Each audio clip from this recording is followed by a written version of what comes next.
Bonjour à tous, bonjour. Bienvenue sur le premier épisode du podcast Le Petit Quart. On est hyper content de vous retrouver aujourd'hui. L'émission Le Petit Quart, qu'est-ce que c'est ?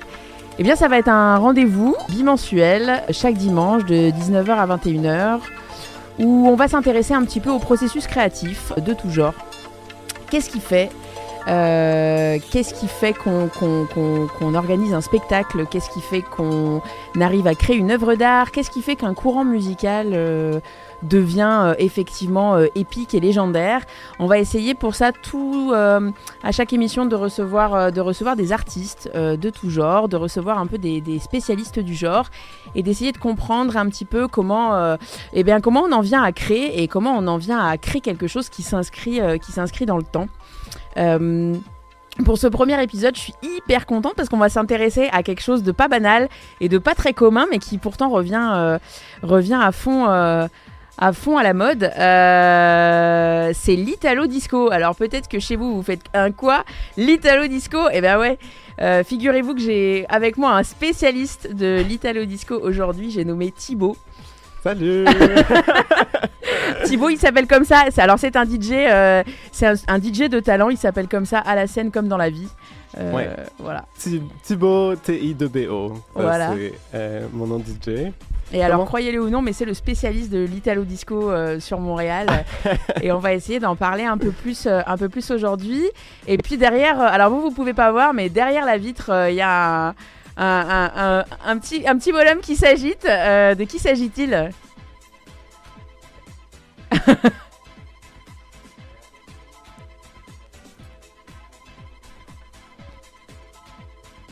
Ok.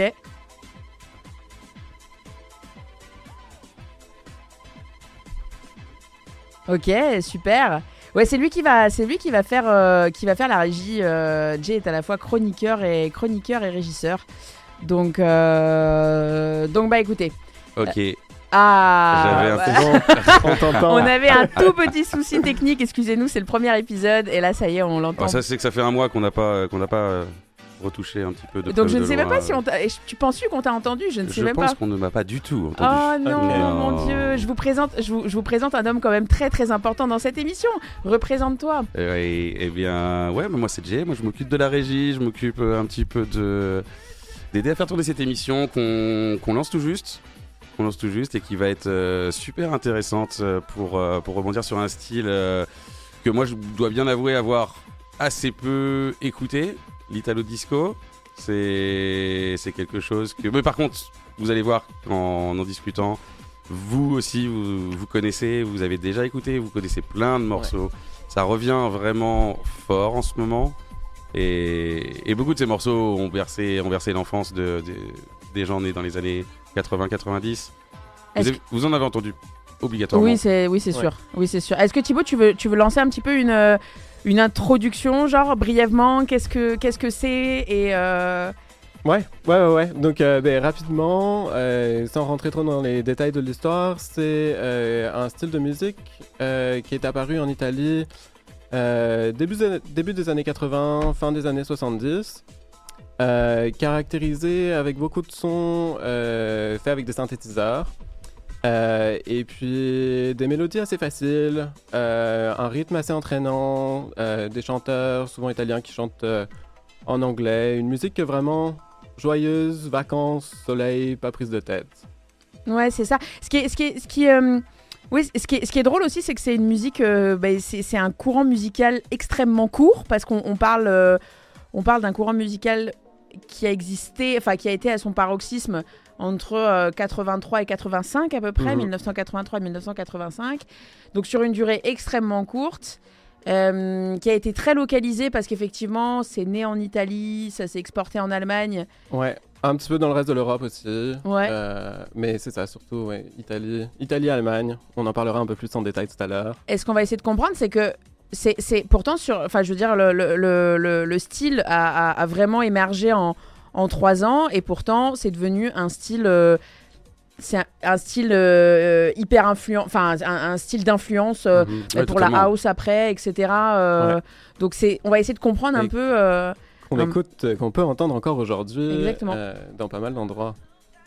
Ben oui, qui revient à la mode. Et donc, ce qu'on aimerait, on va essayer de comprendre aujourd'hui comment est-ce qu'un tel phénomène a pu émerger. Effectivement, il y avait plusieurs points historiques qu'on aurait pu aborder. Déjà que c'était la fin du disco. C'est ça, ouais. Mais pour commencer, oui, c'était la fin de la musique disco, surtout aux États-Unis. Donc, la fin des années 70, beaucoup de disco, surtout à New York. Les gens commençaient à en avoir marre. Donc, il y a un homme, Giancarlo Tirotti. J'ai pas l'accent italien tout à fait. Mais t'inquiète, au pire, Jay va pouvoir Tirotti. Si vous avez besoin de quelqu'un pour faire un accent italien, vous me sonnez. Je m'excuse d'avance si je veux absolument pas offenser quiconque d'origine italienne. On vous aime les Italiens. On vous aime les Italiens. Oui, Mais j'avoue que moi je. Mais vous voyez pas, mais c'est avec les mains. Hein. Souvent là, on. T'es là. Et donc oui, qu'est-ce qu'il a fait ce charmant monsieur Lui, il était entrepreneur et il est allé. Il me semble qu'il travaillait dans le cinéma. Il s'est retrouvé à New York et là, on l'a emmené dans une boîte de nuit où on jouait beaucoup de musique disco. Et c'était pas encore énormément populaire en Europe, pas super populaire non plus en Italie. Et là, il a vu des DJ, il est vraiment allé dans une boîte de nuit, un peu comme une boîte de nuit comme on connaît maintenant. Et il a trouvé ça génial et il s'est dit, ok, il faut que je ramène ça en Italie. Et à ce moment-là, il a acheté une grosse boîte de nuit qui s'appelle la Baia degli Angeli et qui existe toujours, qui s'appelle maintenant la Baia Imperiale. Et donc ça, c'est un club sur la côte adriatique. Et on peut décrire un petit peu les photos et à quoi ça ressemblait. Ça ressemble toujours un petit peu à ça, mais il y a vraiment... c'est vraiment grandiose, c'est vraiment immense. Il y a des piscines, un restaurant, une influence vraiment très kitsch, un peu gréco-romaine. Qui caractérise le style aussi, on va en parler plus tard. Mais ouais. Exactement. Avec vraiment des colonnes, etc. Enfin, c'est vraiment impressionnant comme endroit. Et c'est vraiment à la plage. Donc c'est là où beaucoup d'Italiens allaient en vacances. Et donc ils passaient leur été là-bas. Donc on s'imagine que c'était des journées plage. Puis le soir, on marchait jusqu'à cette immense discothèque. Qui se trouvait juste à côté de la plage pour passer la soirée. Et c'est là qu'il y a des DJ qui venaient de New York, qui sont arrivés avec leur vinyle disco pour les jouer dans cette discothèque. Et oui, donc... parce que c'est vrai que c'était tout nouveau en Europe. Ça, on le dit, enfin ça, on le dit pas forcément, mais c'était tout nouveau en Europe. Les DJ, donc juste un DJ derrière une scène. Avant, on avait plutôt des bands de musiciens. Ouais. Et ça, c'était le début des émergences avec juste des DJ qui venaient avec leur vinyle et qui jouaient tous leurs disques toute la soirée, quoi. Qui avait plus de... Ouais. Des DJ qui étaient créatifs, en fait, tout simplement. Et puis plus de bands de musiciens, plus de musique... mais surtout qui n'enchaînaient pas simplement un disque après l'autre, tout simplement. Parce qu'il y en a eu quelques-uns, mais en effet, et qui commençaient à créer quelque chose. Ouais. C'est ça. Hein. Et il y avait avant aussi, les vinyles appartenaient à la boîte de nuit. Et donc le DJ arrivait et prenait les vinyles un à un. Ils étaient déjà dans la boîte de nuit, puis il les jouait. Mais là, ce sont des DJ qui sont venus des États-Unis avec leurs vinyles à eux et qui les ont apportés, qui les ont joués et qu'on fait découvrir comme ça un petit peu à une grande partie d'Italie. La musique disco. Et ça a super bien marché à la fin des années 70, c'est ça, pendant l'été. Les gens ont vraiment adoré. Un petit détail aussi sur la boîte de nuit que j'ai vu, il y avait un ascenseur. Et donc, la boîte de nuit, c'est sur plusieurs étages et le DJ booth était dans un ascenseur. Donc, tout en verre. Donc le DJ pouvait passer d'un étage à l'autre pendant la génial. soirée tout en jouant. Et j'ai trouvé que c'était un concept complètement fou. Alors je suis pas sûr que l'ascenseur existe toujours. Mais c'était peut-être pas très safe, mais sur les photos de l'époque, ça avait l'air Ça impressionnant. devait être génial à reproduire, à garder en mémoire pour le prochain établissement. Ouais, j'avoue, ça pouvait être cool. Et c'est vrai qu'au niveau, si on rappelle un peu ce contexte historique, il y a effectivement un peu l'émergence d'un nouveau style, de nouveaux clubs avec un nouveau style de musique, une nouvelle manière de la jouer, etc. Mais il y avait aussi en Italie, je pense que ça se développait un peu partout en Europe dans les années 80, mais notamment en Italie avec l'émergence des premières radios privées. Il y avait eu un peu ça aussi, il y avait ça aussi un peu en France également. Mais les premières radios qui n'étaient pas contrôlées par l'État et donc où vous étiez beaucoup plus libre de passer de l'underground parce que oui, effectivement, je pense que tous ces nouveaux courants musicaux étaient un peu considérés comme des musiques underground et du coup, surtout avec des sonorités électro à l'époque. Ouais. Et effectivement, il y avait ces premières radios-là à Milan où on était libre de passer de la musique outre-Atlantique, de passer un peu tout ce qu'on voulait. Et qui a permis effectivement de faire émerger un peu... C'est ça, la démocratisation de cette musique-là. Ouais. Et donc, pour continuer sur l'histoire, au même moment, c'est l'arrivée des premiers synthétiseurs. Donc, qui ont été créés un peu pour remplacer les musiciens. Et on s'est dit, est-ce qu'on pourrait pas faire un son de guitare, un son de bass, un son de batterie avec des appareils complètement électroniques? Et donc, il y en a plusieurs à s'être essayés. Et au niveau des musiciens, personne n'a aimé, parce que le son n'avait rien à voir avec une guitare, le son n'avait rien à voir avec les instruments de musique. En effet. C'est assez drôle d'ailleurs. Classique. De penser que c'était fait pour imiter les instruments. Et, Ouais. wow. C'était très mal limité. C'était... Ouais, non, c'est devenu iconique par la suite et on a fait des sons très intéressants avec. C'est ça. Mais alors, en termes d'imitation d'instruments, ça pêchait un peu comme toi avec l'accent italien. mais Attendez, c'est pas mon pire. Attendez qu'on fasse une émission sur... J'ai tout un panel d'accents incroyable. Mais oui, effectivement. Et puis des choses plus abordables aussi. Bon, alors ça restait cher dans ces années-là, mais effectivement des synthés un peu plus abordables où en fait tout le monde, je pense, pas tout le monde là, mais une bonne partie pouvait quand même plus y avoir accès. Et pouvait se permettre de se le procurer, quoi. Oh, c'est ça. Et puis pour la production, c'était forcément moins cher que d'avoir un band complet avec plein de musiciens. Mais donc ça a donné un son très intéressant. Il y a beaucoup de gens qui se sont penchés dessus à l'époque et qui se sont dit c'est pas du tout un son qu'on a entendu avant, ça n'a rien à voir avec les instruments qu'on connaît, mais c'est quand même un son tout nouveau, un son vraiment futuristique. Et ils se sont vraiment intéressés et se sont dit, OK, on va utiliser toutes ces machines-là pour faire de la musique, ça va être notre propre musique. Et donc c'est un peu comme ça que l'Italo Disco est né. C'est beaucoup de producteurs italiens qui ont utilisé ces synthétiseurs pour un peu imiter la musique disco qu'ils avaient entendue qui venait des États-Unis. Et donc... Il y avait aussi pas mal d'influences. Les Anglais, je trouve, les Anglais sont très précurseurs parce qu'on l'avait. Enfin, tu le vois pour la house, la French touch. Enfin, les Anglais sont ultra influents sur plein de trucs. Et il y avait aussi, t'as pas mal d'articles qui parlent de l'Italo Disco. Effectivement, ils s'étaient un peu. Ils sont imprégnés de la disco, mais ils sont imprégnés aussi de toute la mouvance Saint Pop, New Wave dans l'Angleterre à l'époque.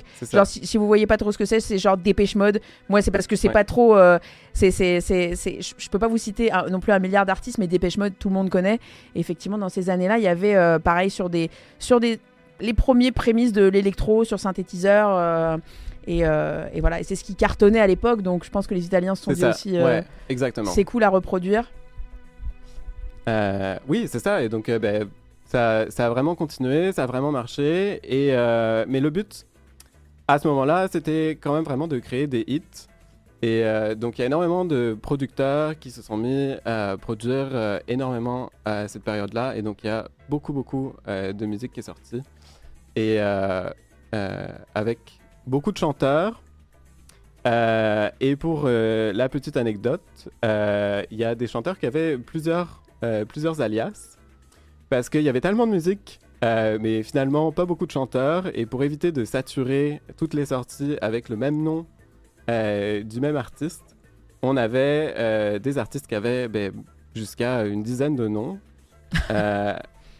Et des noms très américains parce que Ouais. justement il disait que c'était il disait qu'à l'époque en fait les noms américains parce que les Américains ont toujours été très bankable et en fait les prénoms italiens ça s'exportait pas beaucoup et en fait les chanteurs se sont mis à s'appeler AD Mike, mais Mike c'était c'est très drôle parce que caricatural dans le choix des noms. Ouais, j'en ai quelques-uns. J'ai Ken Hunter, Max Ducati, Mike Freeman, DJ Energy, Holy Man. Ouais, Et, c'est fou quoi. C'est vraiment les Américains à l'époque. T'avais vraiment le American Dream quoi. Tu sais, c'était hyper. Tu disais tu t'exportais mieux avec un nom américain quoi. Tu vois, c'était fou. Ouais. Parce que t'as pas mal d'acteurs aussi qui ont fait ça, tu vois. Parce qu'à l'époque, c'était l'American Dream quoi. Ouais, et donc les paroles, c'est ça, étaient aussi toujours chantées en anglais. Donc avec des paroles parfois un peu approximatives, un accent aussi approximatif. Mais tout en anglais, avec des noms anglais, comme ça, ça pouvait vraiment s'exporter. Ouais, c'est ça. Puis c'est très reconnaissable.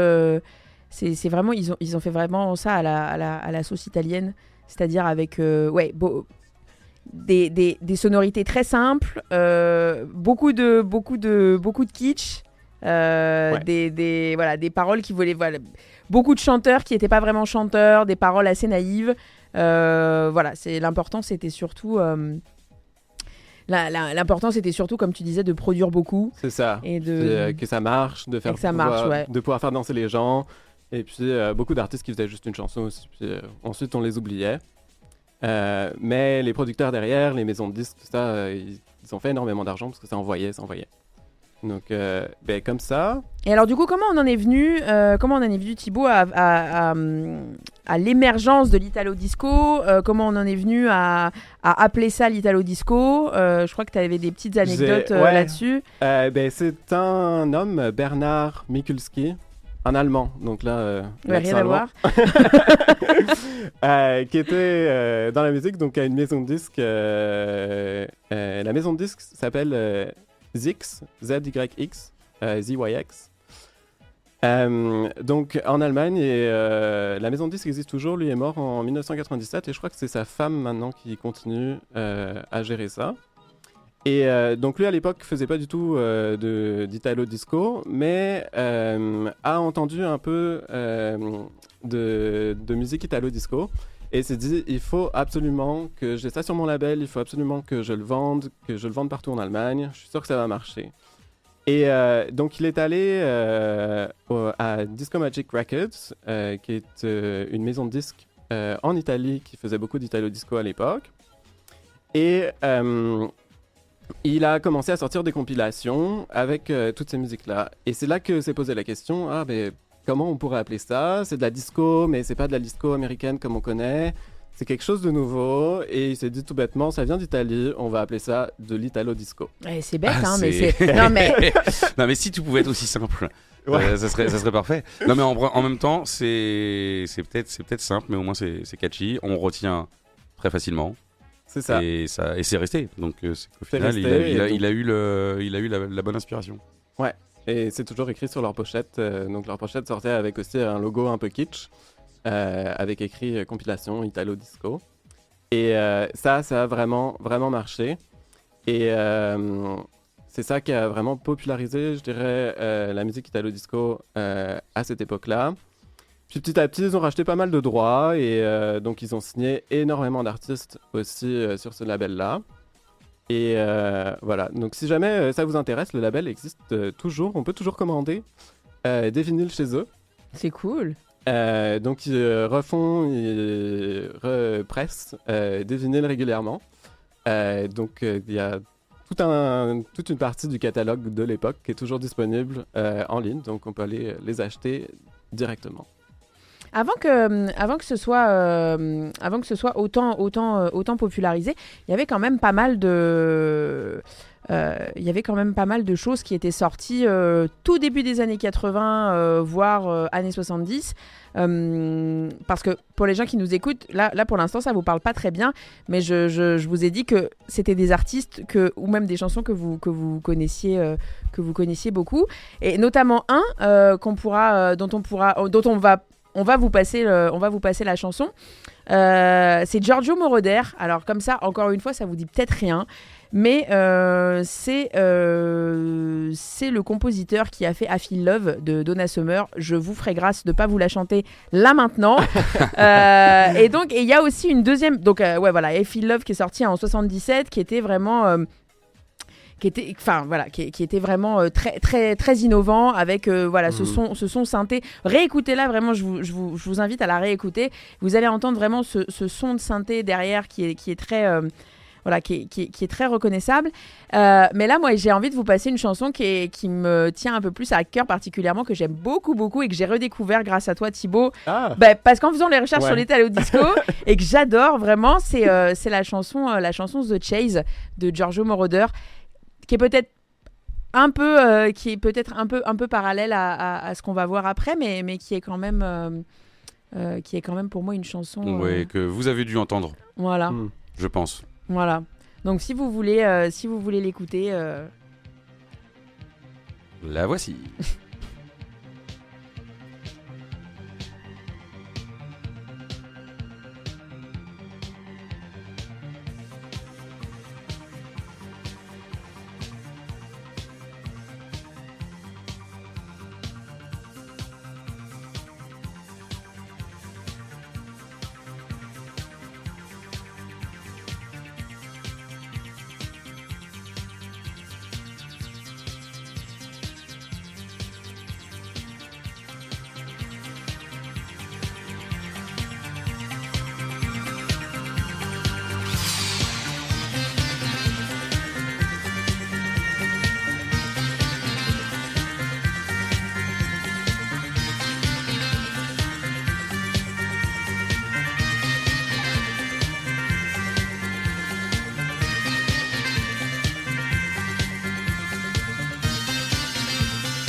Bon, je pense que du coup tout le monde a vu.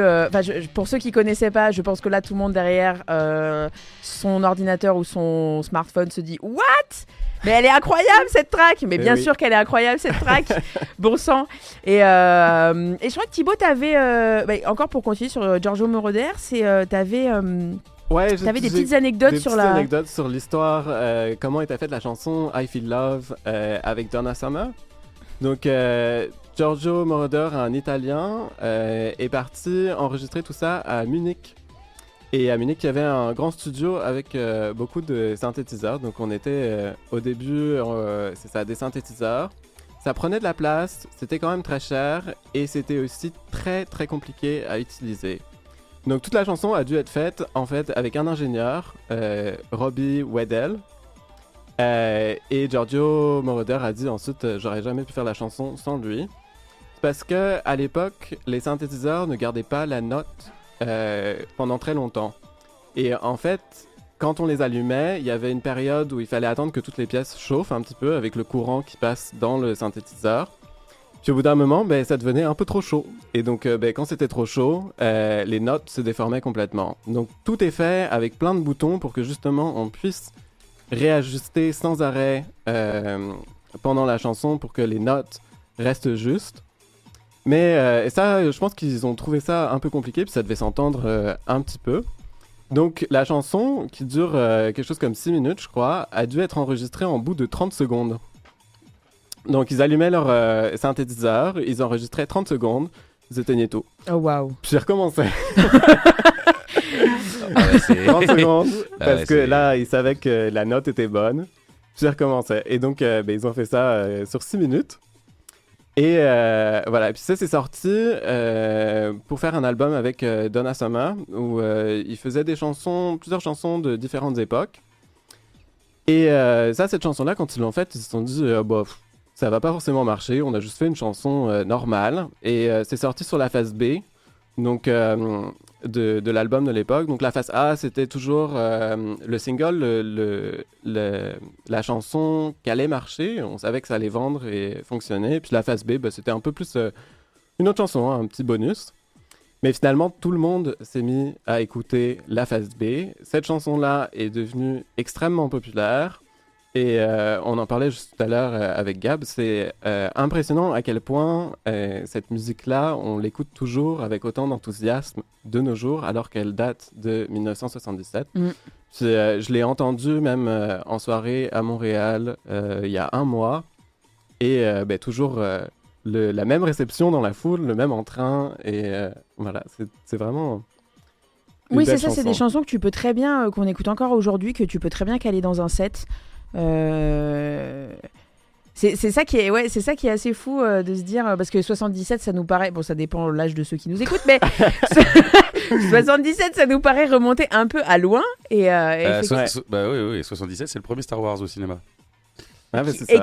qui a quand même beaucoup plus mal vieilli Et- que la chanson de Donna Summer. Ah, Je suis désolée, Oui, je non, sais que toi, non, t'es un grand fan de Star Wars. non, mais moi je sais que par exemple c'est une date que oui ça pose quoi ça pose le contexte parce que c'est loin 77 quand même et c'est vrai que comme on dit moi je rentends ça aujourd'hui j'ai envie de continuer à écouter ça a tout à fait sa place aujourd'hui pour revenir en force et en se documentant un petit peu là sur l'Italo Disco c'est impressionnant de voir à quel point ces musiques peuvent être tout à fait encore d'actualité et contemporaine. Et on peut jouer avec, on peut mixer ça aujourd'hui. Et le fait que ça revienne, je trouve ça super intéressant parce que moi, je trouve ça vraiment, vraiment joyeux comme musique, vraiment solaire un petit peu. Hein, le disco. Ça fait penser à. C'était pour ça, hein, je pense que ça fait penser vraiment à la plage, ça fait penser à Au l'été. soleil, À- à la chaleur. à la- Mais ce qui est parce que du coup, ça rebondit sur un point, parce que maintenant qu'on a placé un contexte historique, on sait que ça a commencé, donc là, ça a commencé à s'exporter un peu partout en Europe. Et ce qui a plu aussi, paradoxalement, c'était le côté très kitsch. Et le côté presque... Enfin, c'était presque risible quand... je sais pas si les Italiens pensaient que ça allait aussi bien marcher à l'international. Et effectivement, ouais, voilà, presque le côté kitsch et risible du style, quoi. Oui. C'est vrai, ouais. Donc effectivement, avec les sonorités un peu cheap au début, ça c'est vrai, comme tu disais, avec, comme vous disiez, avec les synthétiseurs, donc des sons très très cheap qui plaisaient pas forcément. Les gens critiquaient beaucoup parce que ça n'avait rien à voir, puis ça imitait très mal ça imitait très mal les instruments de musique. Faut savoir qu'aussi à l'époque, là tous les Italiens copiaient sur les Américains, mais faut savoir que l'industrie musicale américaine, elle avait des milliers de dollars à dépenser dans leur production, alors que les Italiens n'avaient pas beaucoup de sous pour le faire. C'est aussi pour ça que les mélodies étaient faites sur un synthé très cheap et qu'elles avaient l'air, de pas très bonne qualité. Et comme tu disais, le but c'était produire à fond à bas prix. Et ouais, voilà. Et donc ça a donné ce côté. Ouais, et puis les clips, forcément, aussi suivaient vraiment ce côté kitsch. Avec Brian Paris, par exemple, à Dolce Vita, où on le voit habillé Devant la Tour Eiffel. devant la Tour Eiffel en train de chanter. Oui. Ah, il est magnifique. Ce clip est magnifique. me fait rire parce que je l'ai re-regardé encore plus tard que ce matin. Et ouais, j'ai rigolé parce que c'est. Mais ça a vraiment participé parce que c'est devenu vraiment l'empreinte. C'est devenu un peu l'empreinte de ce style musical, quoi. Les acteurs, tu vois ma langue, j'ai ma langue à fourcher, mais c'est ça. Mais c'était pas des faux chanteurs qui étaient surtout beaux. C'est ça. Il y a l'exemple de Dan Harrow qui revient souvent. Et puis Dan Harrow, si on le prononce pas à l'anglaise, mais à l'italienne, ça se dit denaro. Et ça veut dire argent. Donc, quand ils ont créé ce pseudonyme, ils se sont dit ça. Dédale. C'est ça, exactement. Et lui, était très beau physiquement. Donc, on l'a mis comme chanteur, mais incapable de chanter. Oui, c'est Donc, ça. c'est un autre chanteur qui a fait toutes ses voix, etc. Et donc, lui, quand il allait sur scène, c'était vraiment le mannequin qui était là, puis qui faisait semblant de chanter. Et tout le monde le savait un petit peu, puis finalement, c'était pas si grave. Tout le monde dansait quand même au son de ses chansons. Est-ce qu'on peut dire que c'est un peu comme le catch de la musique, quoi? L'Italo Disco, c'est le catch de la musique. Mais ça marche de ouf. C'est comme le catch, ça marche de fou. C'est une bonne analogie. Tout le monde sait que c'est faux, mais on adore. Ouais, c'est ça, exactement. Mais attends, Denaro, quand même, pour la petite anecdote, il a quand même fait ça a tellement bien marché qu'il a fait la première de Dépêche Mode. Hein. Donc, lui et sa voix de lui et sa fausse. Non, mais tu vois, comme quoi. Oui, non, mais c'est vrai. Faut quand même noter il avait fait la première de Dépêche Mode à l'époque, ouais. C'est parti loin quand même. Mais t'as aussi ce côté. T'avais ce côté très kitsch, avec, comme tu dis, beaucoup. Le côté très romanesque, très Dolce Vita des Italiens. Et puis ça faisait un peu rêver aussi les Italiens à l'époque. Tu vois, c'est quand même. On a toujours un peu des clichés sur ce pays. Et puis, tu avais aussi tout le côté rétro-futuriste aussi, un peu dans les clips et dans l'image, les pochettes d'albums aussi. Ouais. Puis il y a tout un courant aussi qui s'appelait Space Synth, où des artistes comme Koto, Kano, Cyber People ont... C'est que des noms en haut. Marrant, ça doit être. ont sorti beaucoup de musique avec vraiment juste des synthés puis très peu de paroles ou des paroles vraiment au vocodeur. Donc une voix vraiment déformée. Et puis à l'inverse du reste de l'Italo Disco où il y a vraiment plus couplet-refrain où c'était beaucoup moins ça. C'était plus la mélodie. Et ça, c'est vraiment un style d'Italo Disco ou dérivé de l'Italo Disco que j'apprécie énormément et qui ressemble beaucoup plus à ce qu'on écoute maintenant, donc le futur de nos jours, le côté de l'Italo Disco de nos jours. Et c'est vrai que c'était un son du futur vraiment et qui inspirait c'est ça, la science-fiction, Star Wars, tout ça au même moment, l'espace. Et donc toute cette imagerie-là était réutilisée ensuite dans les clips et sur les pochettes d'albums. Parce que autant ce qui est drôle, c'est que l'Italo Disco a du coup après influencé la house et tout le courant French Touch, etc. House, machin. Mais ça aurait pu peut-être que les clips aussi, parce que nous on a eu pas mal cette vibe avec les Daft Punk ou avec d'autres personnes qui ont commencé à faire des clips très futuristes. Ça se trouve c'est aussi c'est inspiré un peu de ce qu'ils faisaient à l'époque aussi.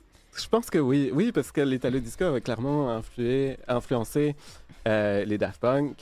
Et c'est ça, je pense que ça m'étonnerait pas qu'ils se soient inspirés de cet esprit futuriste des synthétiseurs, de cette musique électronique qu'on n'avait pas du tout avant, puis qui venait d'arriver comme ça. Ouais, parce que les clips sont quand même, comme disait Jay juste avant, faut remettre dans le contexte de l'époque. Et effectivement, les clips, la musique, tout était extrêmement nouveau, quoi. Tout était très visionnaire et ouais, voilà. Et donc tout ça a été extrêmement stylisé, tout ça a été extrêmement novateur. C'est peut-être ça qui a participé à l'émergence du truc, quoi. Oui, c'est vrai. Et puis ça jouait à fond justement sur ces. Mais ça allait de pair avec ces nouveaux sons, ces nouveaux visus. Et c'est assez drôle parce qu'on en avait déjà parlé sur une émission précédente, sur un autre sujet plutôt.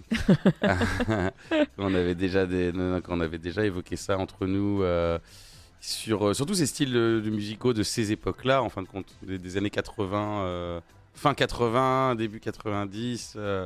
Il y a beaucoup ce gros renouveau, que ce soit à la fois graphique, que ce soit à la fois au niveau du son. Et l'un était vraiment lié avec l'autre, de toute façon. Ouais, puis une volonté de pas. Alors, je ne sais pas. Ça se trouve, ça n'a. Ça n'a rien à voir, mais on était quand même. Il y avait quand même beaucoup de.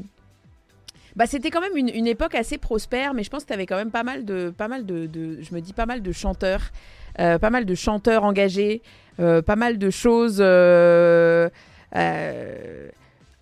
L'Italo Disco, c'était aussi une envie de rien revendiquer, et c'est ce que je trouve bien aussi avec la musique, c'est que des fois on prête un peu des intentions à la musique sur il faut dénoncer, il faut revendiquer, il faut dire des choses, et effectivement t'as aussi t'as aussi ces gens qui disent mais moi j'ai juste envie de faire de la musique pour danser et rien revendiquer quoi. Je veux juste faire de la musique pour me sentir bien à la plage et faire danser les gens. Ah bah là c'était là, et juste rappeler les vacances quoi, tu vois. Exactement ça, il y avait juste cette envie de faire danser les gens, les paroles étaient, comme on a pu l'évoquer avant, kitsch, quand même assez à souhait, était même assez chanté en anglais. Tu disais Thibaut, hein, là, quasi tout le temps. Ouais, c'est ça. Ben, j'ai 2 exemples de couplets que j'ai entendus récemment qui m'ont fait beaucoup rire. Oui, parce qu'en fin de compte c'était un anglais assez pauvre finalement, pas très. Pas pauvre dans le sens mal parlé, mais je veux dire la thématique était un peu souvent la même, je suppose, tournait souvent peut-être autour de. Ben ouais, c'est ça, de l'été, de l'amour, de la fête, du flirt, pas énormément de fond, et puis. Mais comme on dit, on n'était pas là pour ça. On était là pour écouter les lignes de basse, on était là pour écouter les mélodies, les synthés. C'était ça avant tout et. Je sais pas qui écrivait les paroles, mais j'imagine qu'à cette époque-là, on n'avait pas accès forcément à une traduction instantanée, on pouvait pas demander à ChatGPT de nous aider avec les paroles, etc., ce genre de choses. Donc je pense qu'on essayait de trouver des rimes un petit peu avec des mots anglais, et puis ensuite on essayait de faire une phrase plus ou moins qui avait plus ou moins de sens. On mettait ça dans un couplet, puis c'était chanté, puis de toute façon personne comprenait, donc je pense que ça fait un gros contraste, je pense, avec la synth pop au Royaume-Uni, qui était pour le coup avec des artistes qui étaient beaucoup plus engagés et qui, j'imagine, eux, savaient parler anglais. Donc, faisaient des chansons. Pour des anglais, j'ai l'impression qu'ils vont dire quelque chose. Mais... faisaient des chansons avec des couplets qui avaient vraiment du sens. Et donc, quand on les écoutait, c'était vraiment de la musique beaucoup plus engagée, beaucoup moins légère. Juste un exemple comme ça, j'ai écouté Fancy Lady of Ice l'autre jour. Et puis, il y a un couplet qui dit « A lady of ice in a desert zone where a web of lies has turned to stone.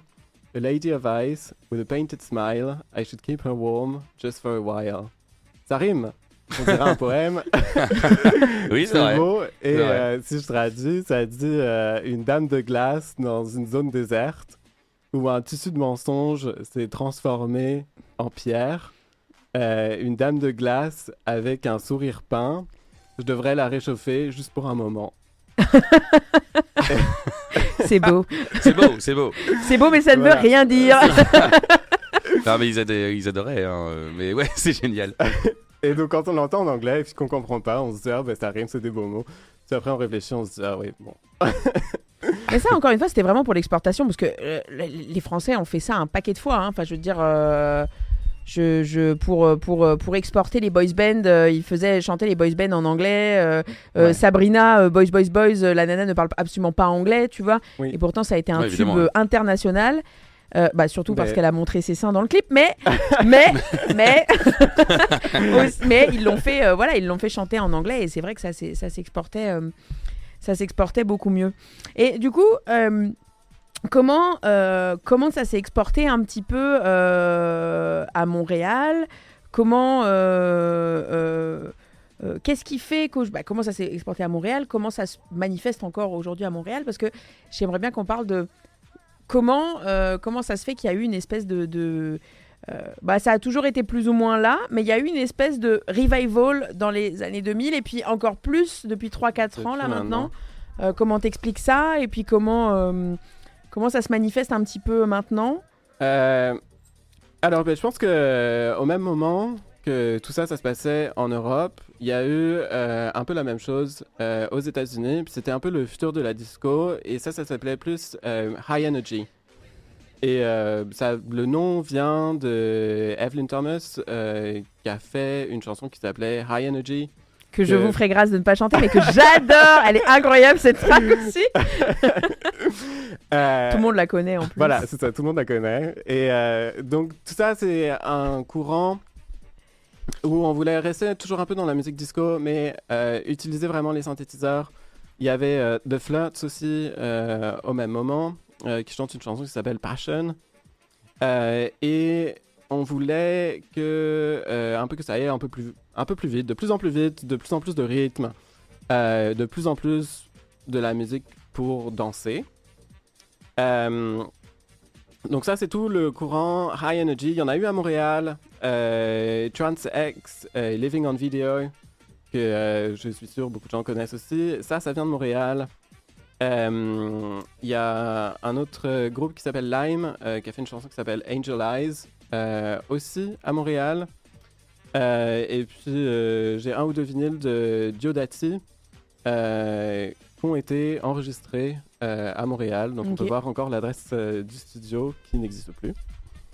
Et donc tout ça, ça se passait, c'est ça, en Amérique du Nord. Et je pense que ça a toujours un peu continué, cette histoire de synthé.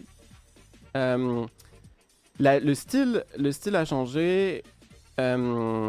L'Italo Disco d'Europe a été un peu réexporté par la suite aux États-Unis. Puis aux États-Unis, c'est là qu'on a commencé à créer la musique house.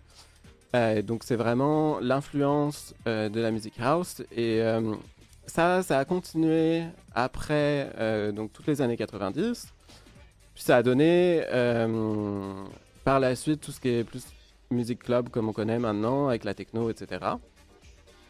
Mais je pense qu'il y a beaucoup de gens qui s'intéressent toujours aux sonorités des synthés, aux sonorités de base, un peu l'origine. Je ne sais pas si on pourrait dire l'origine de la musique électronique, mais définitivement une des origines de la musique électronique. Et personnellement, c'est quelque chose qui m'intéresse aussi, parce que je me suis intéressé à toute la musique récente italo-disco. Et je me suis posé la question, je me suis dit, mais ok, mais d'où ça vient tout ça? Et donc c'est comme ça que vraiment je me suis replongé dans l'italo-disco de base, l'original. Et puis je me suis rendu compte que, en fait, en faisant ça, on pouvait vraiment tirer des parallèles. Et je pense que c'est ça, ça a marché, les gens se sont un peu lassés, mais jamais vraiment complètement. Là, ça fait suffisamment de temps qu'on n'en a pas entendu non-stop à la radio, comme ça a pu être le cas, je pense, au milieu des années 80. Et donc, ça revient. Puis je pense que c'est ça, ce qui s'est passé dans les années 2000, c'est revenu petit à petit. Et maintenant, ça revient en force. On a toujours ce truc un peu cyclique, hein, de toute façon, c'est vrai que... Mais là, quand même, ça revient en force depuis 3-4 ans, parce que tu as quand même... après, c'est quand même le berceau de l'Italo-Disco, on a vu ça on a vu ça là depuis le début de l'émission, mais ça a quand même été l'Allemagne, du coup. Enfin, ça a été à la base l'Italie, mais ensuite, ça a été l'Allemagne. Et pareil, je pense que vous connaissez un peu tous le label Toytronics, qui est un énorme label Toytonics, pardon, qui a un énorme label de. Alors moi je connaissais surtout pour ce qu'ils produisaient en house plutôt, mais ils ont et du coup je me suis un peu intéressée un peu plus et ils produisent énormément d'Italo Disco. Ils sont même allés depuis 2-3 ans là, ils font les soirées Italomania. Et qui cartonnent, ils font ça à Berlin, Panorama Bar, Berghain, etc. Et dans toute l'Europe. Et donc, et c'est quand même un label énorme, des clubs qui sont ultra connus et qui organisent justement des soirées Italomania,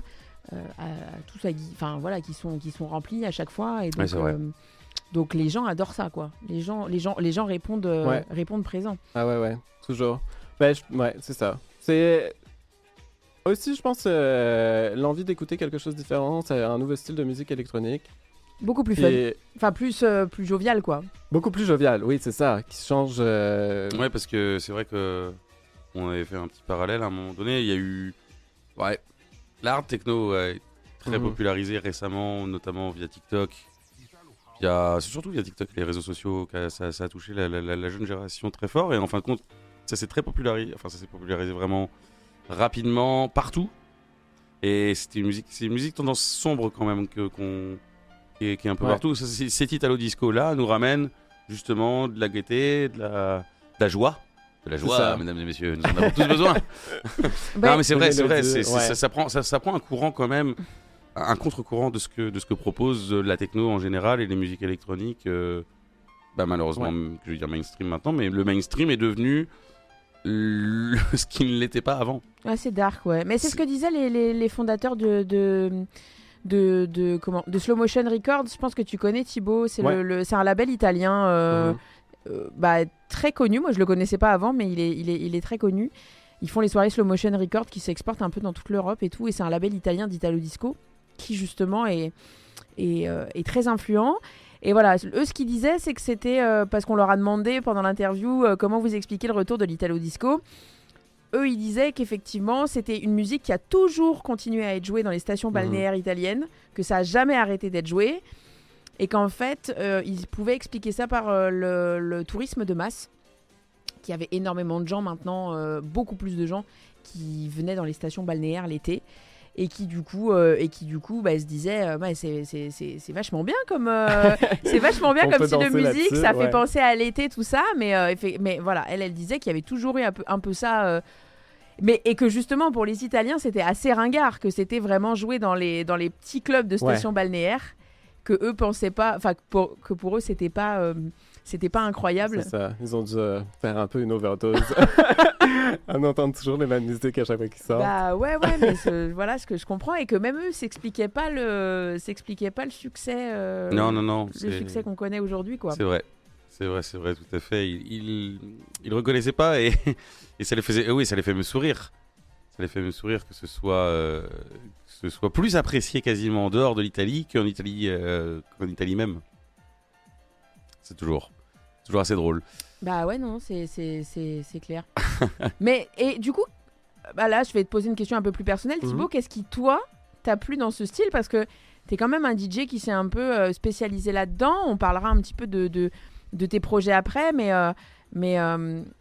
parce que tu t'es vraiment un passionné par ça, tu t'es beaucoup intéressé à l'histoire, tu vas nous en parler, mais voilà, tu comptes organiser bientôt des soirées autour de ça pour que Montréal puisse découvrir l'Italo Disco, tu vois. Et ouais, qu'est-ce qui, toi, te passionne là-dedans? Qu'est-ce qui te plaît? Comment t'es tombé dedans? Comment je suis tombé dedans? Ah, c'est une bonne question. J'ai commencé... J'ai toujours beaucoup aimé la musique électronique de manière assez large. Ça fait très longtemps que je sors régulièrement dans des soirées un peu plus techno, mais musique électronique de manière large. Et j'ai toujours aimé un petit peu la disco. Et j'en ai jamais trop écouté, mais à chaque fois que j'en entends un petit peu, je me dis « Ah, ça c'est quand même vraiment bien ». Il y a un côté joyeux, c'est ça, il y a un côté de mélodie. Il y a un côté mélodique qui me plaît énormément et que je pense que dans beaucoup de soirées techno, plus techno industrielles, là on n'a plus vraiment de mélodie. Et j'aime ça, mais ça manque. Moi j'aime bien quand il y a une petite mélodie joyeuse au synthé derrière, tout le temps. Et c'est vraiment ça qui m'a plu. Et donc j'ai commencé à mixer, c'est ça, pendant la pandémie. J'écoutais plusieurs DJ, j'écoutais plusieurs sets, un peu à droite à gauche, etc. Puis un jour, je suis tombé sur un set de Cormac et qui a joué, donc un DJ basé à Berlin qui fait depuis longtemps beaucoup de musique italo-disco. Et j'ai adoré son set. Et là, je me suis dit, ah mon Dieu, c'est vraiment un style de musique que je connaissais pas, que j'avais jamais entendu avant. Et je me suis dit, c'est vraiment la musique disco, mais produite un peu au goût du jour. Donc, on a enlevé les paroles. On a mis une bass plus répétitive, des mélodies, donc toujours des mélodies au synthé, que j'aime beaucoup, peut-être un peu plus répétitives, mais vraiment même esprit que la disco que je connaissais, la disco que j'avais entendue, qui me plaisait énormément. Et donc en fait comme ça, j'ai tout de suite accroché avec ce style de musique-là. Et c'est comme ça que je me suis mis à écouter d'autres DJ qui jouaient ce genre de musique-là, m'intéresser au label, de regarder toutes les sorties. Puis en fait, j'ai été vraiment super surpris de voir à quel point il y avait énormément de musique aussi de ce style-là qui sortait et qu'il y avait toujours des gens qui étaient passionnés chez eux ou dans leur studio avec plein de vieux synthés et puis qui les faisaient marcher tous ensemble. Et ça, c'est quelque chose qui me fascine. C'est plein de claviers dans un studio puisqu'ils font tous un son différent. Et on les met tous ensemble et on est capable d'avoir une vraie musique. Il prêche pour ta paroisse, Jay. Parce que Jay me dit toujours non, mais tu comprends, j'ai besoin de plein de machines parce qu'elles font toutes un son différent. Il est en train de prêcher pour ta paroisse. Oui, c'est très gentil parce que on a tout le temps l'impression qu'on en a jamais assez.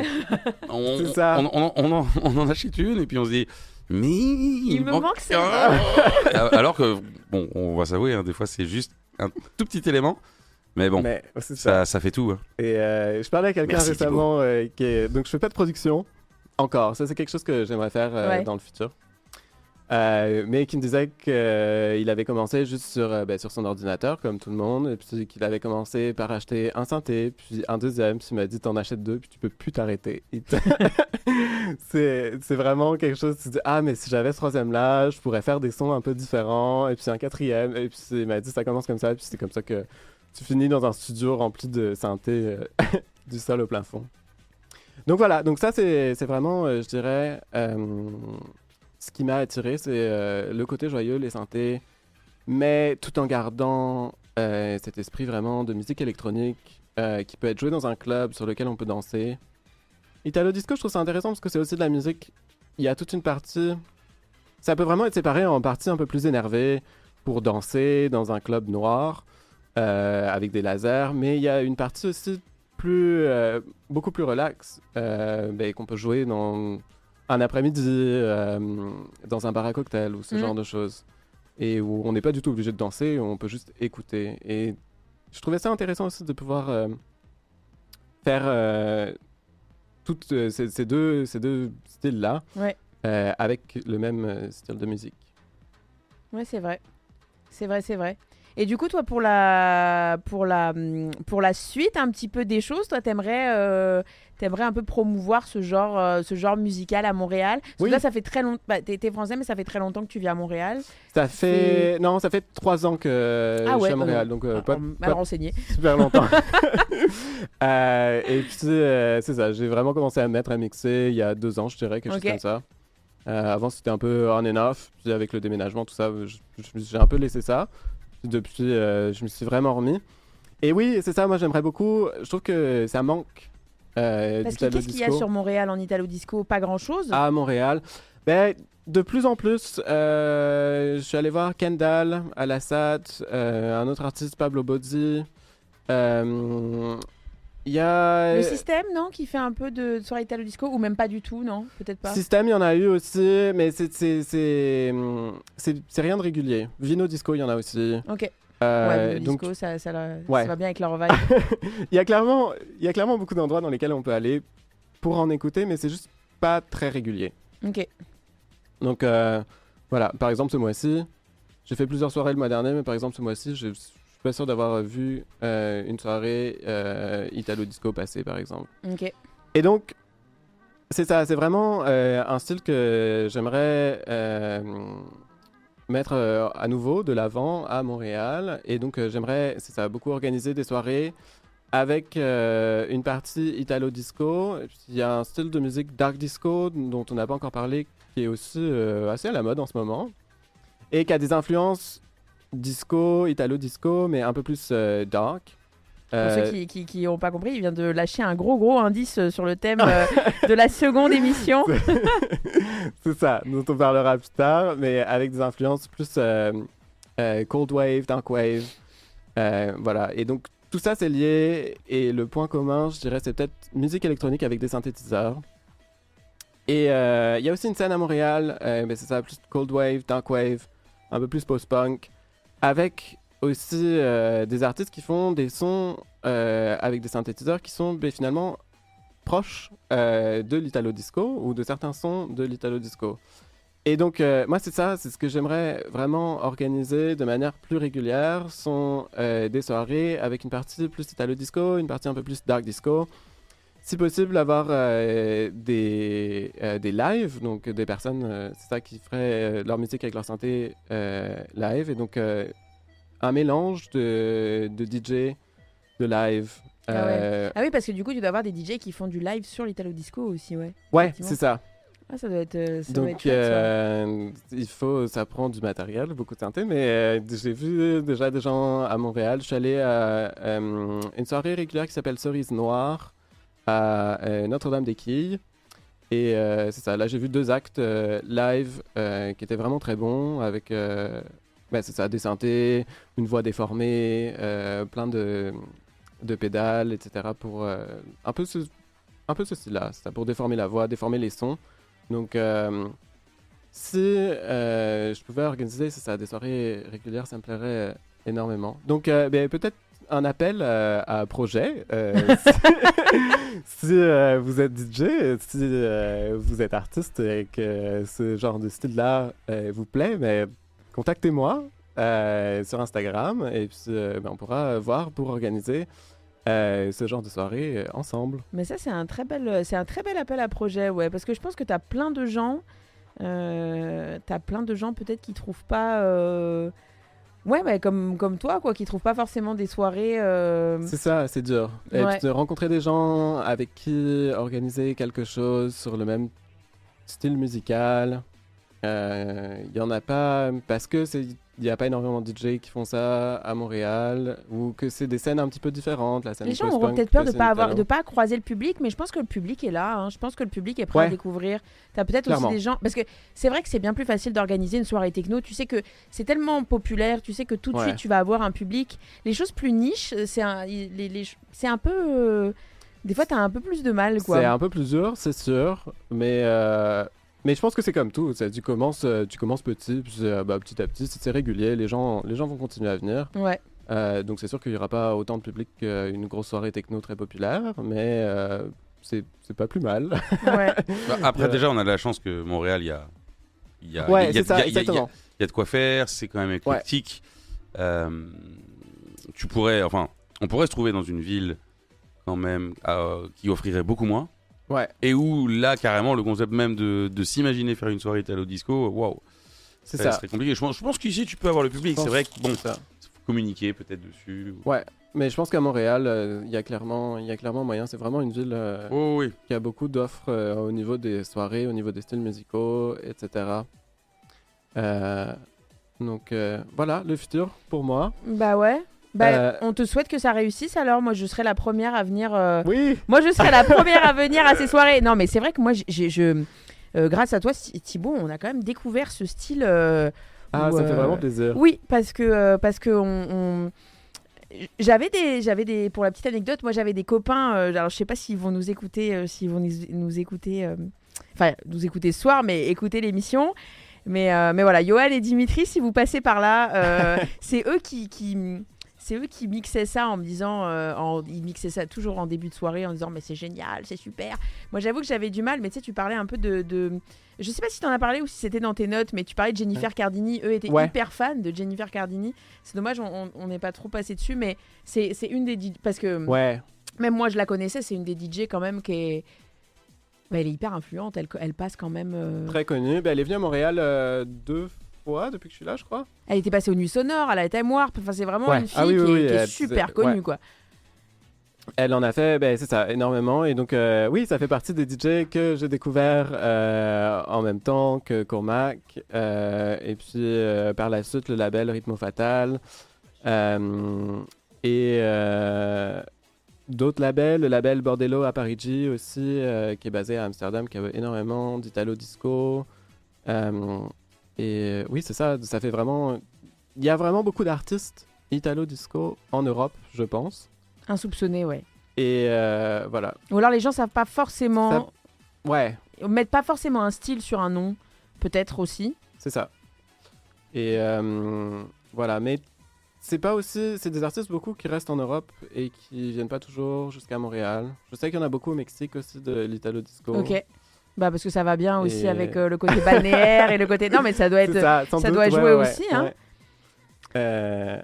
Voilà, donc je pense qu'au bout d'un moment, ça va sûrement se démocratiser un peu plus à Montréal. Il va sûrement y avoir des plus gros artistes italo-disco qui vont venir petit à petit. Que tu bookeras bientôt, on Que je- espère. Ah ouais, ce serait bien. Ouais.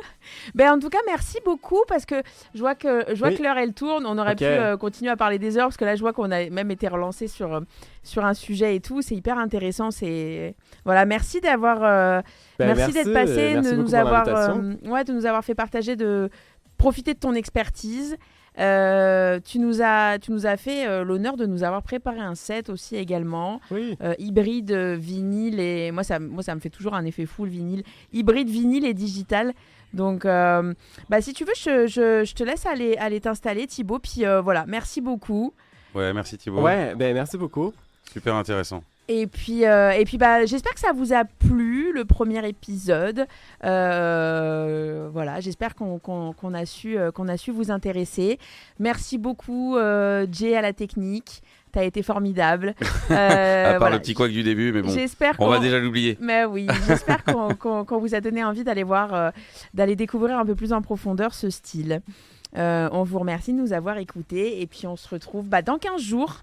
Alors Thibaut sera déjà reparti en France, donc tout à l'heure il vous a un peu spoilé le second épisode qu'il a coécrit avec nous, donc ça sera début janvier, ça sera sur la Dark Disco, et puis nous on revient dans 15 jours pour un petit épisode inédit, et puis en attendant on se retrouve sur les réseaux. Je vous fais des énormes bisous, je vous souhaite plein de bonnes choses pour la suite, plein de musique, et puis je vous dis à très vite. Allez, bye bye, À ciao, très vite. bonne soirée. Ciao, bye bye.